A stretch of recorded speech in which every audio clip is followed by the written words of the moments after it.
Let's proceed to treatment principles, multiple roots and manifestations.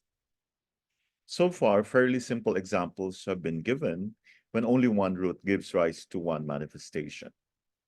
In reality, however, actual clinical cases are often more complex. There can be more than one root as well as more than one manifestation. There are three possible situations: multiple roots, each giving rise to different manifestations, one root giving rise to different manifestations, the root coincides with the manifestation. It is very common to have more than one root. This is due to the fact that in the course of one's life, several different causes of disease occurring at different times may overlap. For example, a previous trauma to a joint may predispose someone to subsequent invasion of exterior cold and dampness in that joint.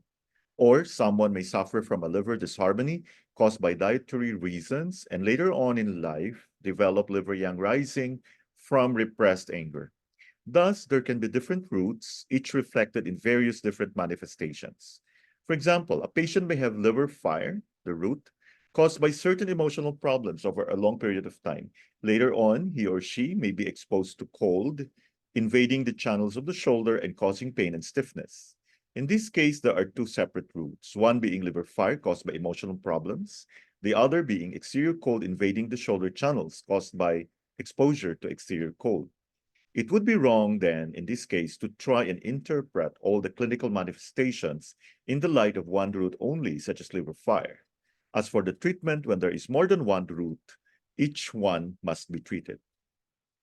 There is often an interaction between two separate roots. If a person suffers from liver fire, if he or she suffers an invasion of wind leading to painful obstruction syndrome, the P syndrome, he or she will be more likely to develop damp heat in the joints. Another example, a patient may suffer from kidney yang deficiency, the root, caused by excessive sexual activity. Later in life, he also suffers from stagnation of liver qi, another root caused by emotional problems. In this case, there are two separate roots, kidney yang deficiency and liver qi stagnation, from two different causes, and it would be wrong to try and weave all the clinical manifestations into a common pattern. The different roots often do not coexist independently, but may also interact with one another, further complicating the picture. For instance, the stagnant liver qi may invade the spleen and cause spleen yang deficiency, which would further aggravate the kidney yang deficiency. One root can give rise to several different manifestations. For example, if a patient, particularly a woman, suffers from Spleen-Qi deficiency, this can give rise to edema because Spleen-Qi is unable to transport and transform fluids, and also to deficiency of blood because the spleen is unable to make blood. There will therefore be two manifestations, the edema and the deficiency of blood, arising from the same root.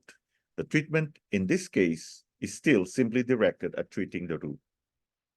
In certain cases, the root and the manifestation coincide.